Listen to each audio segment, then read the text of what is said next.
시청자 여러분 안녕하십니까. 한국방송기자클럽 BJC 초청토론 사회를 맡은 MBC 정치부장 문호철입니다. 20대 국회의원 총선거가 6일 앞으로 다가왔습니다.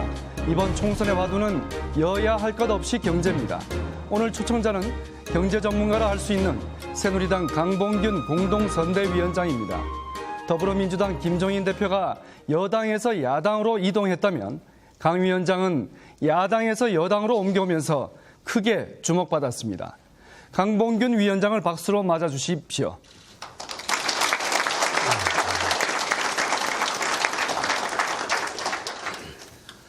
네, 오늘 토론은 KBS, MBC, CBS, SBS, YTN 그리고 MBN이 공동으로 생중계합니다. 그럼 화면 왼쪽부터 토론에 참여할 패널들을 소개하겠습니다. YTN 강성욱 정치담당 부국장입니다.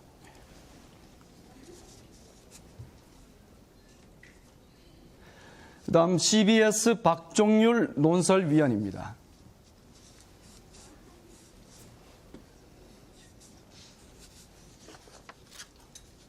KBS 윤준호 해설위원입니다.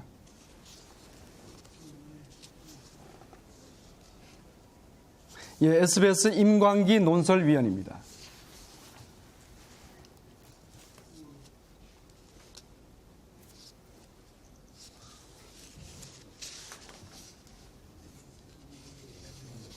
지금부터 유권자분들이 궁금해하시는 사안들에 대해서 기탄 없는 질문 부탁드리겠습니다. 우선 본격적인 토론에 앞서서 강봉균 위원장의 모두 발언 들어보시겠습니다. 1분 30초 이내로 간략하게 부탁드립니다. 우선 오늘 이 한국방송기자클럽에서 저를 초청해 주신 것을 감사하게 생각합니다. 우리 경제가 지금 매우 어렵습니다. 저는 여당의 선대위원장이지만은 이런 어려운 경제 현실에 대해서 변명하거나 부인할 생각이 추호도 없습니다. 우리 경제 활력이 많이 약화돼서 이제 3% 성장도 달성하기에 벅차고 특히 청년들에게 좋은 일자리를 제공해야 될 기업들이 새로운 신성장 동력 산업에 투자하기가 힘든 이런 처지에 놓여 있습니다. 지금 경제가 어려워지면은 서민들의 고통이 더 커지기 마련입니다. 비정규직이랄지 최저임금으로 생활하는 이런 계층의 상대적인 박탈감은 매우 커지고 있습니다. 내수가 쉽게 살아나지 않기 때문에 자영업을 하시는 분들이 휴폐업이 증가되고 있습니다. 이와 같은 여러 경제 상황에 대해서 야당 특히 더민주당에서는 정부에 대한 심판론을 얘기합니다마는 정부가 경제 상황 어렵다는 것에 대해서 비판을 받아들일 것은 받아들이되 문제는 그래서 어떻게 경제를 살릴 거냐 하는 대안이 무엇인가 하는 게 국민들이 더 기다리고 있는 것이라고 생각을 합니다. 그래서 저는 새누리당의 선대위원장 자리를 맡으면서 정말로 현실적이고 구체적인 경제 살리기 정책 대안을 마련했습니다. 특히 청년 실업 문제를 해결하기 위해서 기업들의 구조조정을 뒷받침해서 큰 기업들이 선도해서 신성장 동력 산업을 활발히 이끌어갈 수 있도록 하는 방안을 제시를 했습니다. 또한 어려운 서민들을 돕기 위한 여러 가지 대책도 발표를 했습니다. 이에 반해서 더민주당은 지난번에 선거 때 했던 것과 거의 달라진 게 없습니다. 복지 공약을 재원이 충분히 뒷받침되지도 않는데 역시 쏟아내는 이러한 포퓰리즘 선거를 하나도 변화하지 않고 있습니다. 여기에다가 경제 민주화라는 이런 캐치프레이즈를 들고 경제적인 약자들에게 아주 좋은 말로 들립니다마는 어떻게 그래서 경제를 살릴 것인지, 어떻게 청년 실업을 해결하고 어떻게 경제적인 약자들을 도울 것인지 하는 구체적인 대안이 필요합니다.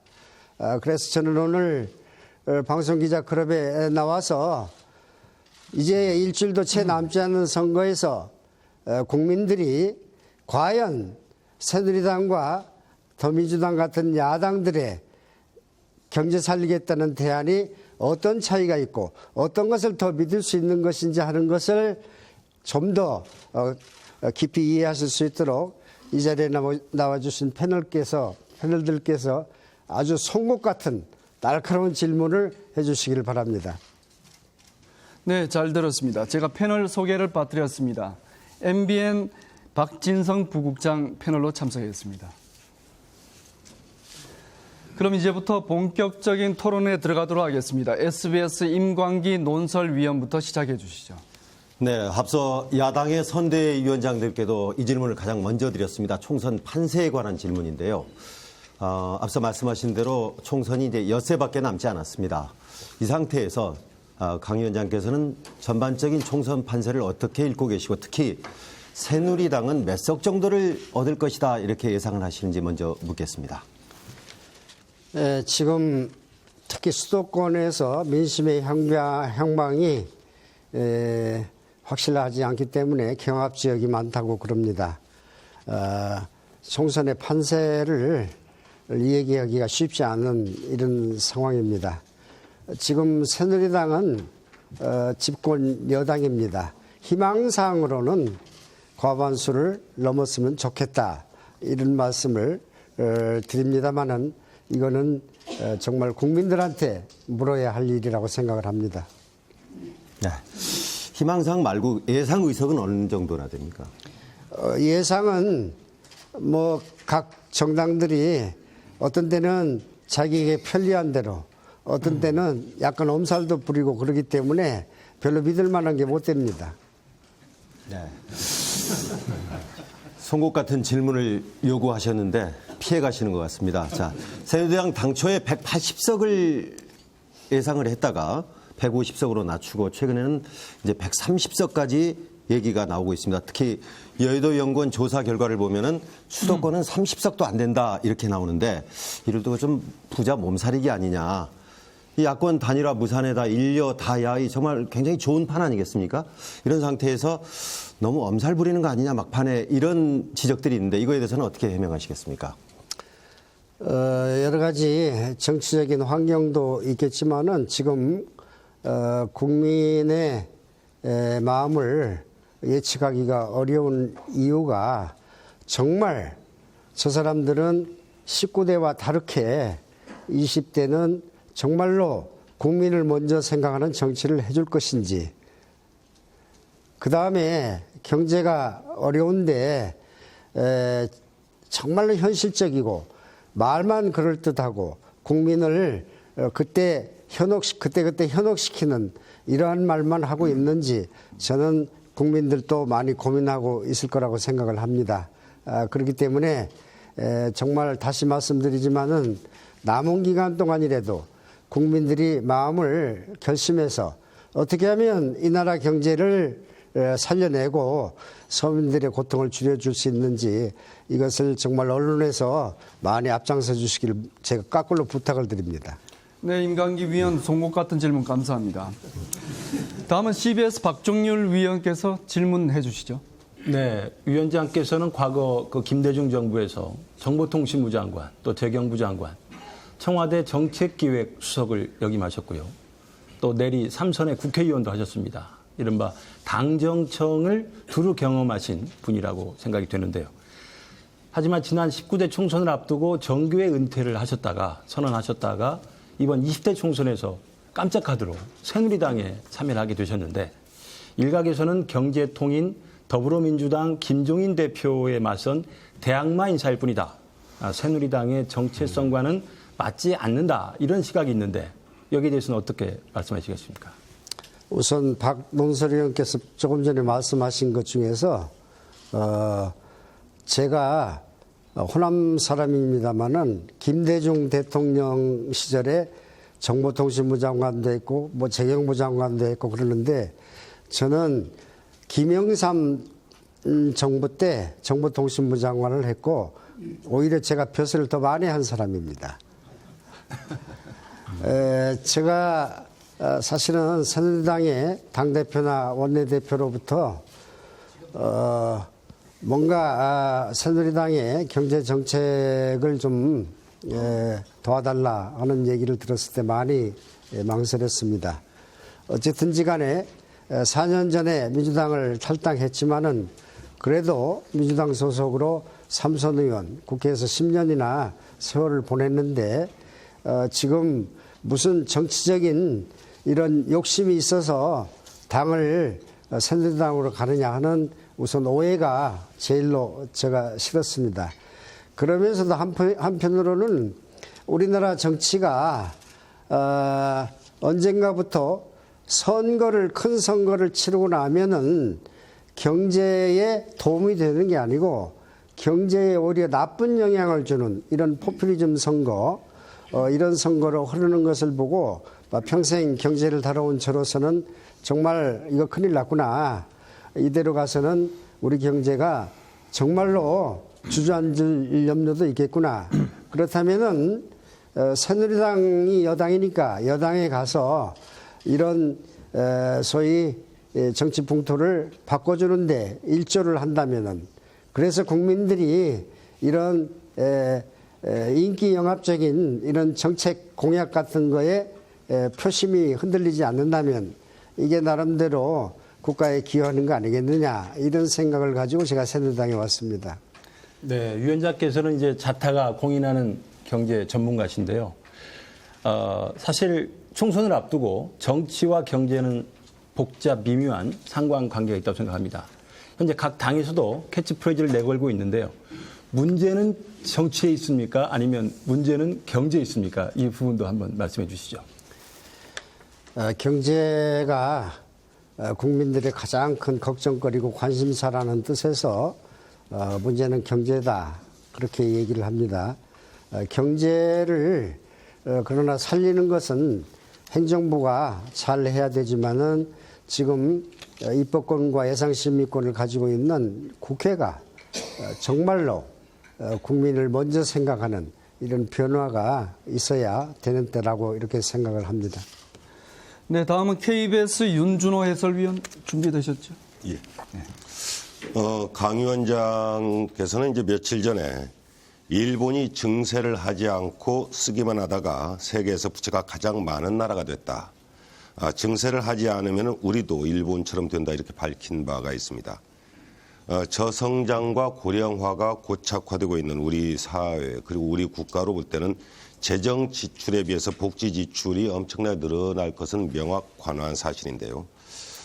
강 위원장께서는 현 정부의 그 방침처럼 증세 없는 복지가 가능하다고 보시는지 아니면 이제 증세는 피해가기 어려운 하나의 논제가 됐다고 보시는지요? 저는 4년 전 19대 총선 때부터 야당이 그때 민주당이 야권 연대를 하면서 사실은 민노당의 이 보편적 복지, 많은 무상복지 시리즈를 내걸었는데 그걸 상당히 많이 받아들였습니다. 그런데 여당인 한나라당 입장에서 보니까 표심이 많이 흔들리거든요. 그러니까 한나라당도 어느 정도 따라간 면이 있어요. 그걸 제가 보고 많이 걱정을 하면서 정말 보편적 복지라는 게 공짜로 되는 게 아니고 뭔가 국민들이 그 비용을 부담해야 되는 거기 때문에 국민들 부담 없이 공짜로 국민들한테 나눠주기만 하는 무상복지는 존재하지 않는다. 이런 원론을 얘기를 했던 겁니다. 그런데 이 증세라는 게 정의가 하여튼 세금을 더 거두는데 새로운 세금을 신설하거나 세율을 올리거나 하는 증세는 없이 복지 공약을 지키겠다. 이렇게 지금 박근혜 대통령 후보가 약속을 했어요. 막 그러면서 여러 가지 탈세를 막는다든지 지하 경제를 양성한다든지 막 기존 나라 살림을 다시 우선순위를 조정해서 돈을 마련하겠다 했는데 그 취지는 나쁜 것은 아니지만은 사실은 재정 조세 수입이 좀 모자라기 때문에 현 정부 들어서 국가 부채가 늘어나고 있는 것도 부인할 수가 없습니다. 저는 일본 외뿐만 아니고 유럽 국가들이 복지를 저렇게 확충할 때 그 과정을 쭉 보면은 특히 보편적 세금인 부가가치세를 10%, 15%, 20%, 35%까지 올린 나라가 많습니다. 그런데 일본이 90년대 들어와서 여러 가지 복지를 하고 재정 지출을 늘리면서 부가가치세 3%를 잘 손을 안 대더라고요. 그 뒤에 뒤늦게 일본도 5%, 8% 이렇게 올리겠다고 이렇게 해서 지금 추진하는 단계에 있습니다. 저는 지금 현 정부가 임기가 얼마 안 남았는데 소위 얘기하는 새로운 세금을 신설할 수도 있는 것도 아니고 세율을 올리는 것도 좀 어려운 일이다. 이렇게 생각을 합니다. 그렇기 때문에 앞으로 이제 새로운 정권이 생길 때 그때 이제 국민들을 설득을 해서 이런 정세를 추진하는 게 맞지 않나. 이게 우리가 터득한 것입니다. 지금 선거 때는 세금을 더 내겠다는 국민적 합의가 너무 약합니다. 그러면 증세는 필요하지만 현재 이 정권에서 이렇게 증세를 구체적으로 논의하기는 어렵다 이렇게 말씀으로 들립니다. 그러면 이게 2020년까지 놓고 본다면 현재 재정지출 증가율이 2%대인데 반해서 복지 지출 증가율은 7%대에 이른다라는 그런 통계 보고도 있습니다. 그렇다면 현재 최고 수준으로 이루고 있는 이 정부 부채 이거 계속 그러면 방치해도 된다는 그런 뜻으로 보이시는지요? 그래서 저는 이번 총선에 대비해서도 우리 새누리당은 되도록이면은 국민들한테 복지 혜택을 더 주겠다. 이러한 그 공약들을 자제하도록 이렇게 하고 있고 또 이미 약속했던 사항이나 추진하고 있는 거라도 효율적으로 이렇게 바꿀 것은 바꾸는 이런 노력을 제가 강조하고 있습니다. 예, 그러면 짧게 한 가지만 더 여쭙겠습니다. 그 앞서 현재 경제 상황이 어렵다는 부분은 인정을 하셨습니다. 그렇다면은 이 부분은 야당의 주장처럼 현 정부의 경제 정책에 문제가 있었다고 보시는지 아니면 문제가 없었는데 이렇게 됐다면 왜 어떤 원인이 있다고 보시는지요? 지금 더민주당은 이명박 정부 5년, 박근혜 정부 3년, 8년을 정말로 경제를 잘못한 이런 정권이다 이렇게 얘기를 하고 있습니다. 그런데 잘 들여다보면은 2008년에 이명박 정부가 출범하지 얼마 안 돼서 소위 미국발 세계 금융위기라는 게 터져서 온 세계 나라들이 정말로 경제가 큰 대공황에 빠지지 않을까 이렇게 해서 많은 고생을 했는데 이제 조금씩 나아지고 있는 이런 단계이기 때문에 대외 여건도 무시할 수는 없다. 이걸 우리가 생각해야 될 것 같고 그 다음에는 행정부가 특히 이 정부 들어와서도 그렇습니다만은 정권 출범 초기에 소위 복지 공약을 지키겠다. 그러면서 너무 그쪽에 신경을 쓴 거 아닌가.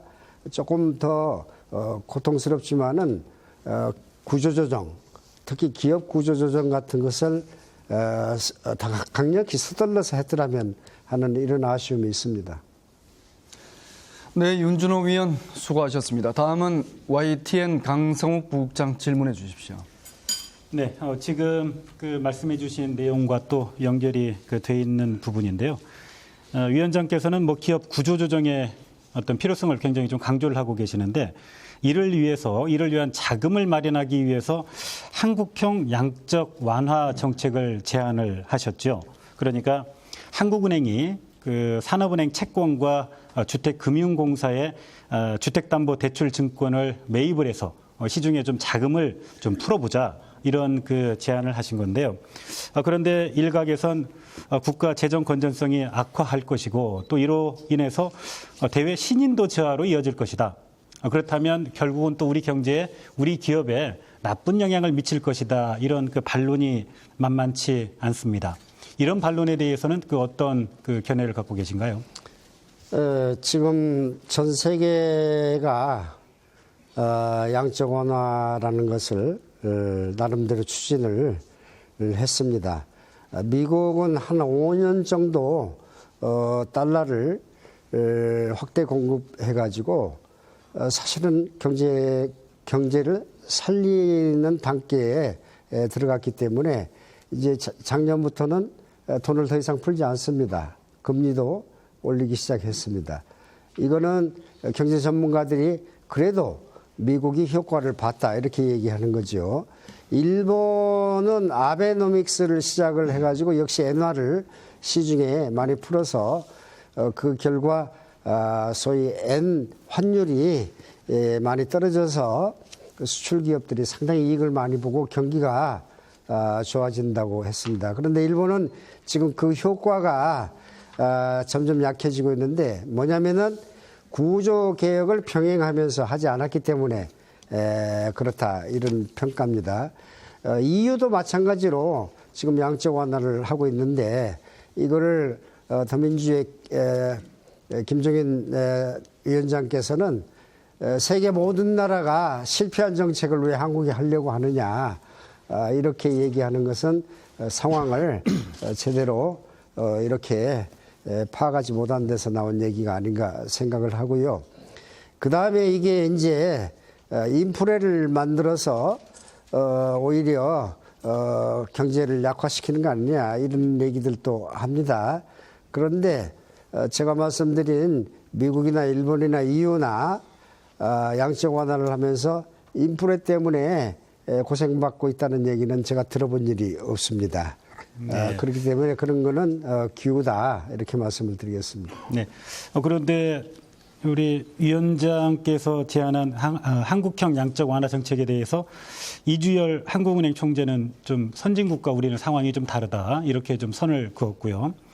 또 유일호 경제부총리도 위원장님의 개인 그 소신일 수 있다. 당론이나 혹은 그 공약은 아닐 것이다. 이렇게 그 상당히 좀 신중한 그 입장을 밝혔는데요. 그 정책의 실효성을 좀 따지기 전에 집권 여당으로서 총선 공약을 발표할 때 적어도 정부 측과 좀 사전 교감이 있었어야 되는 것 아니냐 이런 지적들이 나옵니다. 어떻게 보시나요? 제가 그런 중요한 정책을 공약할 때는 의견을 들을 때는 들었고 상의할 때와는 상의를 한 겁니다. 일일이 행정 각 부처와 합의를 하고 해서 정당의 정책 공약이 나오는 게 아닙니다. 이 공약이 지켜지느냐 못 지켜지느냐 하는 것은 어디에 달려 있느냐 하면은 그런 절차에 달려 있는 게 아니고 정말로 전문가들 눈으로 볼 때 그래 그거는 해볼 만하다 하고 국민들이 공감대를 만들어주면은 그 정책이 되는 겁니다. 지금 한국은행이 됐든지 기획재정부 경제부총리가 됐든지 우리의 경제 상황이 정말 점차로 나아지지 않을 때는 뭔가를 해야 됩니다. 그렇기 때문에 선진국들이 했던 경험을 봐서 정말 우리가 배울 거는 배우고 따라가서는 안 될 거는 따라가지 말고 저는 한국형 양적 완화라고 한 이유가 있습니다.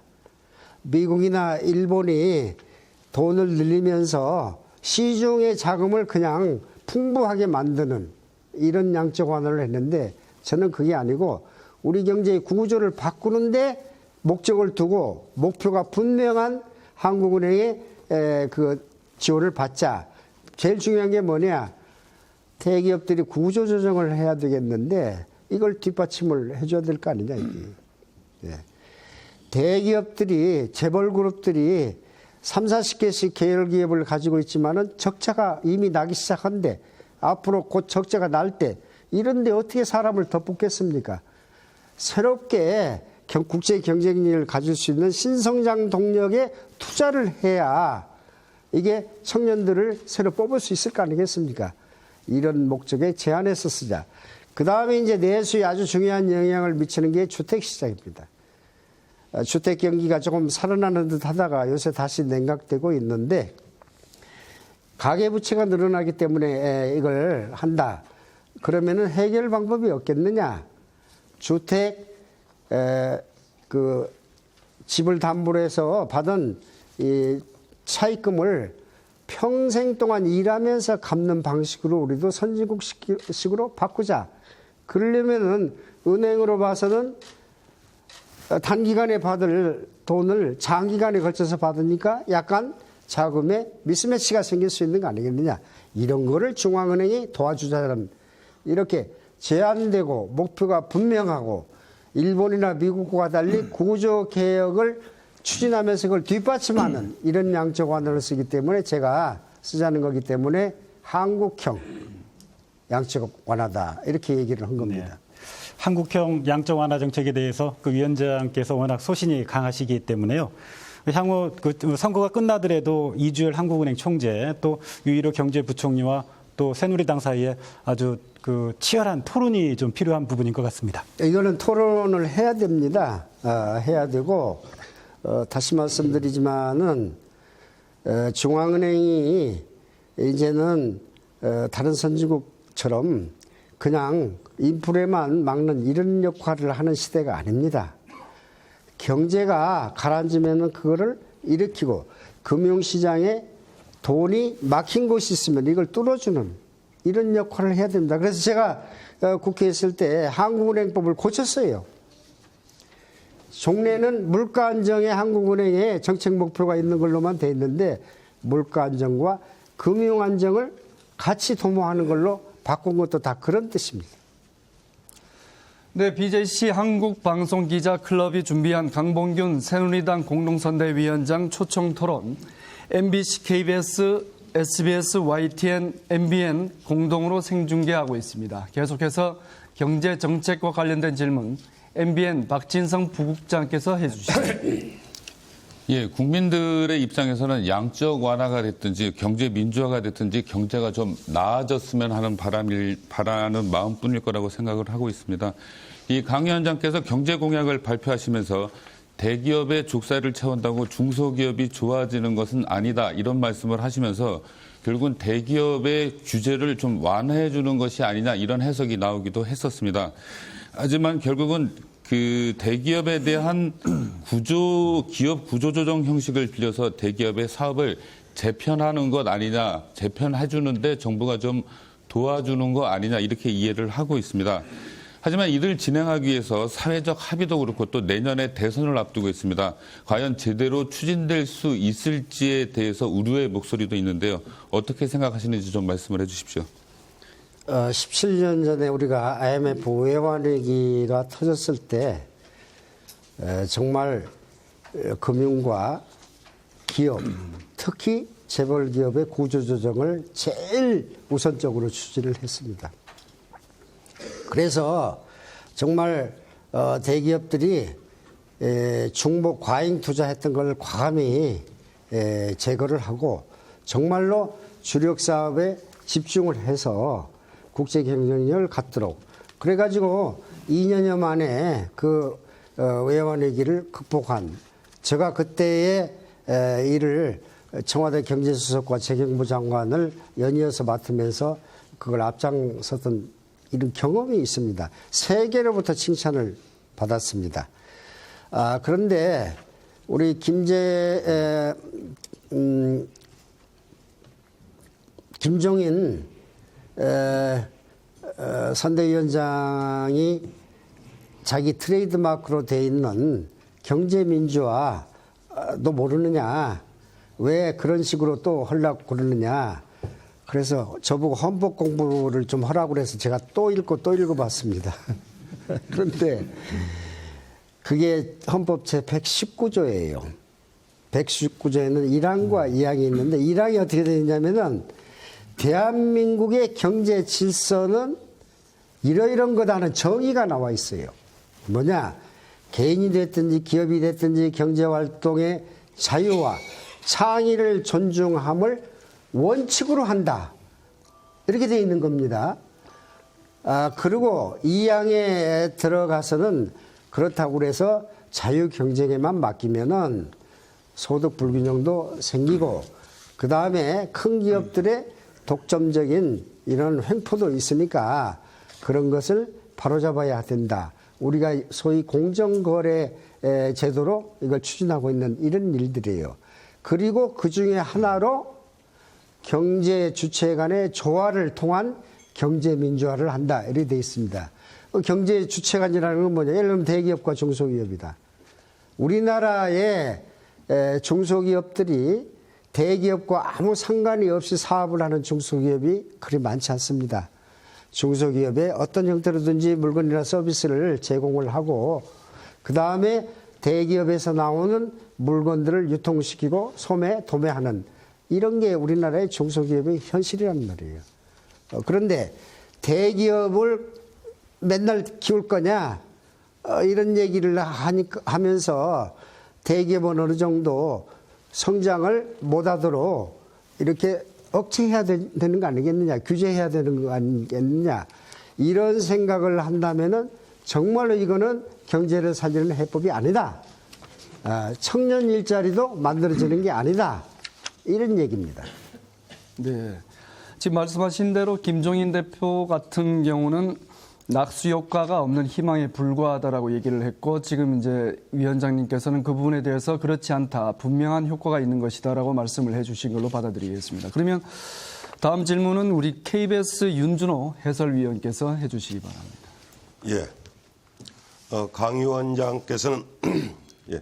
최저임금 인상과 관련해서 4년 내에 시간당 8,000원에서 9,000원으로 인상하겠다 이렇게 말씀하셨습니다. 그렇지만 이 같은 공약은 앞서 새누리당의 어떤 공약집에도 이제 나온 적이 없었고, 곧바로 이제 그 당에서 오보다 이렇게 부인하는 목소리도 나왔습니다.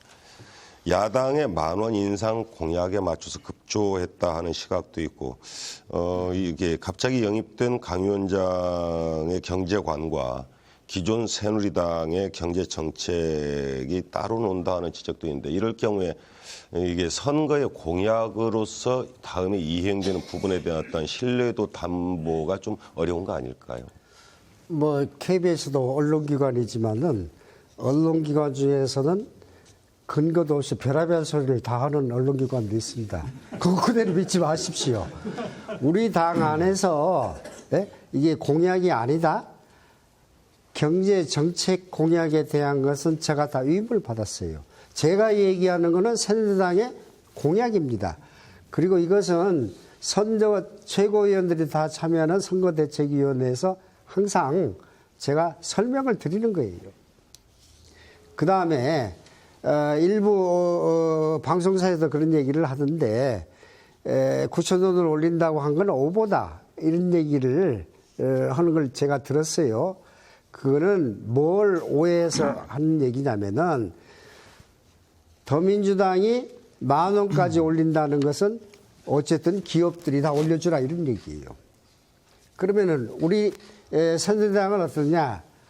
지불 능력이 있는 조금 큰 기업들은 올려주는 게 맞지만은 영세한 자영업자나 소상공인 때문에 이것을 최저임금 심의위에서 항상 옥신각신하는 거 아니냔 말이에요. 문을 닫을 수밖에 없다. 이런 게 또 그분들의 얘기이기 때문에 지불 능력이 모자라는 이러한 영세 자영업자들의 근무하는 사람들은 정부가 도와주는 게 있어요. 그걸로 장려세제라는 겁니다.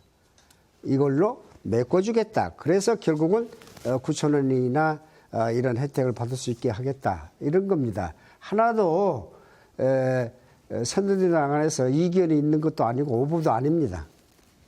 네, 예. BJC 한국방송기자클럽이 마련한 강봉균 새누리당 공동선대위원장 초청 토론 KBS, MBC, SBS, CBS, YTN, MBN으로 공동 생중계하고 있습니다. 다음은 YTN 강성욱 부국장 질문해 주시죠. 네, 그 새누리당의 이번 공약을 그 총괄 책임을 지고 계시다고 하니까요. 저도 공약 한 가지 더 물어보도록 하겠습니다. 새누리당의 7대 공약 가운데 하나가 소득 분배 양극화 해소 방안인데요. 핵심이 비정규직의 임금을 그 정규직 임금의 80%까지 끌어올리겠다고 이렇게 약속이 되어 있습니다. 사실상 비정규직과 정규직의 임금 격차가 그 엄청난 그 상황에서 80%까지 끌어올리겠다는 것은 그 상당히 획기적인 제안이고 또 약속인데요. 이럴 경우에 사실 뭐 기업의 반발도 예상이 됩니다. 이런 문제 어떻게 그 실현해 나가실 수 있다고 보시는지요? 우리가 지금 경제가 양극화되고 있다. 소득 분배가 나빠지고 있다. 자, 그러면은 가장 효력 있는 유효한 처방은 뭐냐? 임금 격차를 줄이는 겁니다. 지금 비정규직이 정규직 월급의 절반 정도 탄다고 이렇게 분석이 나와 있어요. 저는 국회의원을 할 때 현대중공업이라는 큰 기업의 현장을 둘러보면은 같은 공장 안에서 같은 일을 하고 식당도 같이 와서 밥 먹는데 어떤 사람은 비정규직, 어떤 사람은 정규직. 이래서 만약에 보수 격차가 2배가 난다고 그러면은 이거는 결코 정상적인 사회는 아니지 않느냐 이런 얘기입니다. 그래서 우리나라는 비정규직 줄이라 비정규직 기간을 연장하지 말라 맨날 이거 가지고 국회에서 싸우지만은 그 계약 기간이 평생이고 아니고 하는 것을 선진국에서는 하나도 문제가 안 됩니다. 뭐가 문제냐? 내가 가지고 있는 능력 가지고 내가 일한 만큼 대우를 받느냐 못 받느냐. 동일 임금을 하면은 동일 임금을 받아야 하는 게 정의입니다. 정의. 그렇기 때문에 이런 걸 방치하고서는 도저히 우리 소득 분배나 양극화를 해소할 수 없다 이렇게 판단을 했는데 지금 50%에서 한 4년 뒤에 80%까지 올리겠다. 저는 조금 큰 기업들은 1년에 한 10%씩 격차를 줄이는 거니까 힘들더라도 할 수 있다고 봅니다. 만약에 기업들이 좀 힘들어 한다면은 여러 가지 세제상 이런 혜택도 우리가 제공할 수 있다고 생각을 합니다. 저도 질문 한 가지 드리겠습니다. 더불어민주당 같은 경우는 공약의 재원으로 국민연금을 활용한다는 그런 생각도 갖고 있는 것 같은데요. 지금 아마 지난해 500조를 이미 돌파한 것으로 알고 있습니다. 그 기금이 딱히 주인이 없는 그런 돈처럼 느껴지니까 사용해도 되는 것 아니냐 이렇게 생각이 드는데 위원장님 생각은 어떠신지요? 지금 바로 말씀하신 대로입니다. 국민연금이 정부의 돈입니까? 이거는 국민들이 낸 돈입니다. 국민연금이 우리 노인들의 노후 대책으로서 보장 수단도 낮다 이게 지금 뭐 100만 원 조금 넘게 가입한 20년 가입한 사람들한테 준다. 이거 가지고는 아직도 모자라잖아요. 이게 국민연금인데 국민연금에서 1년에 10조씩 갖다 쓴다. 그거는 빌려와야죠. 국가 채무란 말이에요. 예. 그리고 이걸 어디다 쓰느냐에 따라서 원금을 갚을 능력이 생기는 경우와 안 생기는 경우가 있는데 더민주당식으로 쓰면은 원금을 갚을 길이 없어요. 그러면 연금이 이걸 받아들일 수 있겠습니까? 저는 실현 불가능한 일이다. 이렇게 감히 얘기를 하고요. 자, 그러면은 임대주택 같은 것을 500조나 쌓여 있는 데서 좀 갖다 쓰면 안 되느냐 이렇게 쉽게 생각을 하지만은 저는 다른 대안이 있다 이런 얘기입니다. 지금 저금리가 돼가지고 금융자산을 갖고 있는 사람들이 어디다 돈을 투자할 때를 못 찾아서 오피스텔 같은 데 투자를 하는 사람들이 많이 늘어나고 있습니다. 은행 금리나 이런 것보다도 조금만 더 주면 투자합니다. 이렇게 또 보험이나 각종 기금이나 이런 데도 돈을 어디다가 이식을 할지 이 방향을 못 잡고 있는 이런 민간 기금을 이렇게 투자를 받아가지고 그런 사회적인 기초시설 임대주택이 됐든지 그다음에 공공보건 유치원이 됐든지 이런 데 투자를 해서 아까 말씀드린 대로 최저의 금리보다도 약간 높은 이러한 이윤을 보장한다면은 빚 안 지고도 얼마든지 복지시설을 확충할 수 있다. 이게 저희 새누리당의 대안입니다. 아마 제 얘기를 듣는 국민들은 어떤 게 맞은지 판단을 쉽게 하실 겁니다. 네, 지금 시각이 오후 1시 40분입니다. 토론이 벌써 후반부를 향해 가고 있는데 경제 관련 내용은 여기서 마무리하고 주제를 좀 바꿔보겠습니다. 당내 현안과 관련해 SBS 임광기 논설위원 질문해 주시죠. 네, 선거에서는 공약이 굉장히 중요한데 토론회에서는 공약이 참 재미가 없습니다. 그래서 제가 좀 핫한 문제를 좀 여쭙겠습니다. 새누리당 이번 후보 공천에서 극심한 내용을 겪었습니다. 심지어는 사상 초유의 옥새 파동까지 있었는데 이른바 진방 논란 속에서 유승민계 이 비박계의 대거 컷오프 이른바 공천 학살이라고 하는데 이런 것까지 일어났습니다. 물론 공천에 직접 관여는 하시지 않았지만 정치 선배로서 그리고 선대위원장으로서 이 사태를 어떻게 지켜보셨습니까?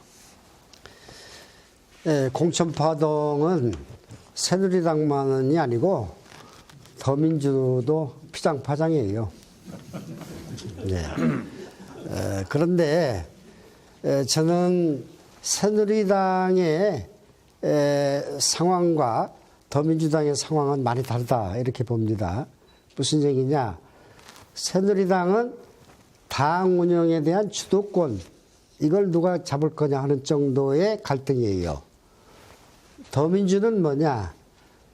이념 세력과 아닌 세력 간의 갈등이라고요. 더민주당이 비례대표 추천을 할 때 이른바 민주화 운동권 사람들을 이게 더 많이 당선권 안에 넣어야 되겠다 할 때 김종인 대표가 뭐라고 그랬습니까? 당의 정체성을 바꾸지 않으면은 정권을 잡을 수가 없다.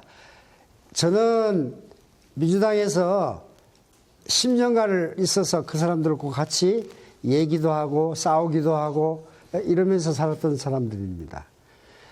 민주당의 이른바 이념적인 이런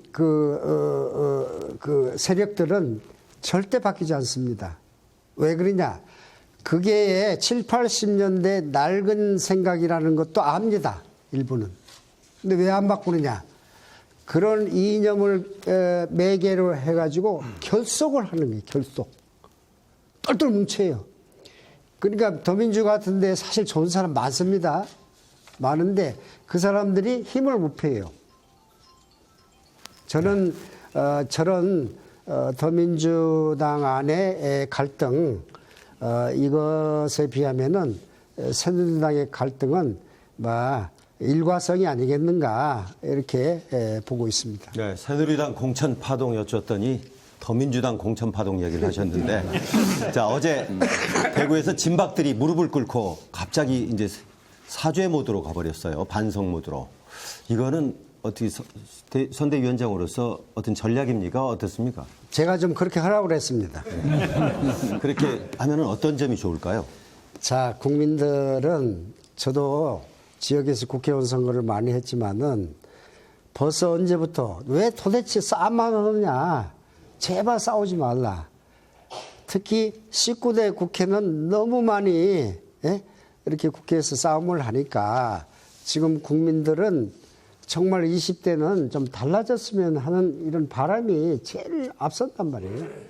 그렇기 때문에 이게 참 어느 시대에 어느 나라나 정치 결사체 안에서는 헤게모니 싸움이 있기 마련입니다. 그러나 싸우는 것도 좀 국민 모르게 해야 될 거 아니에요. 그리고 국민을 위해서 싸운다 하는 명분을 세워가면서 해야 될 텐데 좀 서툴러요. 싸우는 방식이. 그렇기 때문에 저는 어쨌든 국민들이 걱정을 하고 새누리당을 지지하고 있는 전까지 정말 투표를 할 마음이 안 생긴다. 이런 분들이 있는 것은 사죄해야 된다. 저는 그렇게 생각을 합니다. 네, 여쭤볼 것도 많고 말씀하시고 싶으신 것도 많은 것 같습니다. 다음은 CBS 박종률 위원 질문해 주시죠. 어제 박근혜 대통령이 해관보 정상회의 마치고 또 멕시코 순방을 마치고 귀국했는데요. 일각에서는 박근혜 대통령의 행보가 앞으로 일주일밖에 남지 않은 선거 전에 막판 변수가 될 수도 있겠다라는 시각도 있습니다.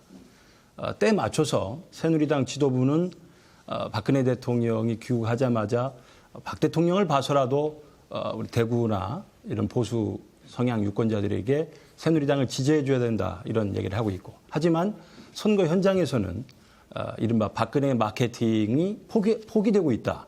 후보들이 대통령 사진도 쓰지 않고 있다. 이런 시정이기도 한데요. 앞으로 남아있는 일주일 새누리당의 득표 방법은 어떻게 돼야 된다고 보십니까? 박근혜 마케팅 이런 거는 제 영역이 아닌데요. 저는 이렇게 생각을 합니다. 지금 경제가 너무 어렵기 때문에 박근혜 대통령이 남은 임기도 허송세월을 할 수는 없다. 이렇게 봅니다. 그렇기 때문에 그분의 공과에 대한 평가는 역사가 하겠지만은 적어도 그분이 남은 임기 동안에 뭔가 개혁하겠다는 거, 4대 개혁 같은 거, 이런 것을 좀 추진할 수 있도록 이렇게 국민들이 뒷받침해 주는 게 좋고, 새누리당 안에서도 그런 거에 대해서 이의가 있다. 이게 나는 생각이 다르다. 이렇게 생각하는 세력들은 나는 없다고 봅니다. 그렇기 때문에 어쨌든 우리가 정말 자기 세력이나 자기 계파 이런 걸 떠나서 먼저 국민들, 그다음에 국가의 장래, 이걸 생각하는 진심을 국민들한테 보여줘야 된다, 이렇게 생각을 합니다. 네. 그렇지면은 전문 분야, 경제 분야 짧게 한 가지 더 질문 드리겠습니다. 시간이 많이 없습니다. 네. 어제 더불어민주당 김종인 대표에게 토론을 제안을 하셨는데 오늘 김 대표가 그 CBS 인터뷰에서 거절을 하셨어요. 심지어 상대가 안 되는 분이다 이런 표현까지 하셨던데, 우리 강 위원장께서 김 대표에게 토론을 제안한 이유는 무엇이고 또 거부한 데 대한 입장은 뭡니까? 지금 많은 언론, 특히 여기 와 계신 방송의 얘기를 들어보면은 얼마 전까지 왜 저 사람들은 맨날 공천 가지고 싸움만 하느냐, 정말 정책이 없다, 이런 얘기들을 계속해서 했어요. 그리고 제가 들어와서 하는 거는 정책만 얘기하는데도 그 정책을 국민들한테 와서 설명을 해라. 그리고 상대방인 더민주당과 한번 토론을 해봐라 하고 불러주는 방송이 하나도 없어요. 정말입니다. 그렇기 때문에 저는 정말로 일주일도 안 남았지만 이 기간 동안에 어느 정당이 정말 이 경제를 살릴 수 있는 이런 의지와 구체적인 정책을 갖고 있는가 하는 것을 국민들이 알게 해줘야 됩니다. 제발 오늘 돌아가시면은 좀 좋습니다. 듣기는 좋지요. 민주화, 정치 민주화도 좋은데 경제 민주화도 안 좋겠어? 여러 가지 무상으로 많이 복지를 해주는 거, 예를 들면은 노인들한테 주는 노령연금, 이거를 더민주는 앞으로 소득 70% 계층까지 해서 다 똑같이 나눠주고 30만 원으로 앞으로 올리겠다, 이런 공약을 합니다. 우리 노인들을 보면은 50%는 노후 대책이 있어요. 50%가 정말로 노후 대책이 없어서 불안한 계층이란 말이에요. 그러면 그런 돈을 정말로 노후 대책이 없는 분들한테 주면은 얼마나 고맙겠어요. 네. 노후 대책 있는 사람들한테 20만 원 주고 30만 원 주고 하는 게 뭐 그렇게 큰 의미가 있느냐, 이런 얘기입니다. 그렇기 때문에 이런 그 양대당이 하는 얘기가 어떤 거가 선심성인지, 어떤 거가 듣기만 좋고 구체적인 내용은 없는 거지, 이런 것을 국민들이 알게 좀 언론이 많이 도와주십시오. 말씀을 듣다 보니까 시간이 꽤 빨리 흘러가는 느낌입니다. 다음은 MBN 박진성 부국장 질문해 주시죠. 예, 이번에 선대위원장을 맡으면서 자연스럽게 정계에 복귀하시는 거 아니냐 이런 얘기도 나왔습니다. 그동안 여러 자리에서 그 가능성을 좀 부정적으로 말씀을 하셨었는데요. 경제정책의 큰 그림을 그리셨기 때문에 중요한 자리에서 좀 이행되는 거를 좀 지켜보시는 건 어떠냐 이런 얘기도 있는데 좀 말씀을 해 주시죠. 아까도 말씀드렸지만 제가 4년 전에 정계 은퇴를 하고 정말 다시 현실 정치에는 뛰어들지 않겠다. 그래서 이번에 새누리당 비례대표 선대위원장한테는 다 주는 거다 했지만은 저는 처음부터 그 제안을 받았을 때부터 절대 나는 그럴 생각이 없다 하는 것을 분명히 했습니다. 그 다음에 제가 책임도 져야 된다고 생각을 해요. 제가 이렇게 새누리당 이름으로 발표한 정책 공약에 대해서 책임도 져야 되기 때문에 어떻게 할 것이냐. 저는 이런 생각입니다. 아무리 정당이 내는 공약이 중요하더라도 다 앞으로 추진하는 데는 사회적인 동의, 공감대, 여야 간의 합의, 이런 거쳐야 될 절차들이 다 있는 거예요. 그러면은 어떤 때에 그걸 발휘하느냐. 아, 그래. 그 정책이 정말로 국민들이 보기에도 맞는 것 같다. 이러면은 야당이 무조건 반대를 못 한다 이 말입니다. 저는 그걸 기초로 해서 지금 정책 공약을 제시하고 있다 하는 말씀을 드리고, 정계의 현실 정치에 다시 복귀할 생각이 없다는 마음에는 변함이 없습니다. 그러나 새누리당의 여러 가지 경제 정책에 대한 조언을 하고 할 수 있는 기회가 있다면 그거는 아끼지 않겠습니다. 네, 제가 노동 개혁에 대해서 질문 하나 드리겠습니다. 짧게 답변해 주시면 감사하겠습니다. 그 한국 노동시장 유연성이 세계 140개국 중에 121위로 거의 바닥이라고 하는 그런 세계 경제 포럼의 결과가 있습니다. 우리가 왜 노동 개혁이 필요한가에 대해서 좀 짧게 한 말씀 부탁드리겠습니다. 박 대통령이 그렇게 강조를 했는데도 다 모르셨어요, 아직도? 정말로 경제가 생동감이 있으려면은 돈이 필요한 대로 흘러가고 사람이 필요한 대로 흘러가고 이게 기본적인 겁니다. 그런데 한국은 일본과 비슷하게 종신고용, 평생고용, 나는 절대 자르면 안 돼. 이런 식이 되면은 사람이 인력이 제대로 성장 분야로 옮겨 다니고 하는 게 안 됩니다. 적자날 기업에 평생 고용을 할 수 있습니까? 문 닫는 수밖에 없지요. 그러니까 그런 것들을 제도적으로 이게 그런 모순을 고치자 하는 게 저는 노동개혁의 근본이라고 생각을 합니다. 그러나 이해 당사자들이 있기 때문에 상당히 진지한 설득과 협의와 이런 과정은 필요하다 이렇게 생각합니다. 네, 1시간가량 짧은 시간 동안 대화를 나누다 보니 미처 하지 못한 말씀도 있으실 것 같은데요. 마지막으로 위원장님께서 마무리 발언하실 시간을 1분 드리겠습니다. 말씀해 주시죠. 감사합니다. 정말 국민들은 20대 국회는 19대 국회와 달리 나라 경제 걱정하고 서민들 힘드는 거 좀 덜어주는 이런 국회가 됐으면 좋겠다 이렇게 지금 기대하고 있습니다. 그런데 그거에 대한 확실한 신뢰가 가지 않기 때문에 아직 마음을 결정하지 못하고 있는 국민들이 많이 있습니다. 짧은 기간이지만 일주일도 채 안 남았지만은 이 기간 동안이라도 국민들이 정말로 어떤 당에 그래도 경제를 맺겨야 되겠는지 하는 판단을 할 수 있도록 언론계 여러분, 특히 방송계 여러분들께서 많이 도와주시기를 끝으로 부탁을 드리겠습니다. 감사합니다. 네. 그동안 1시간 동안 질문하시고 답변하시느라 수고 많으셨습니다. 이번 선거는 특히나 투표율이 저조할 거라는 우려가 많습니다.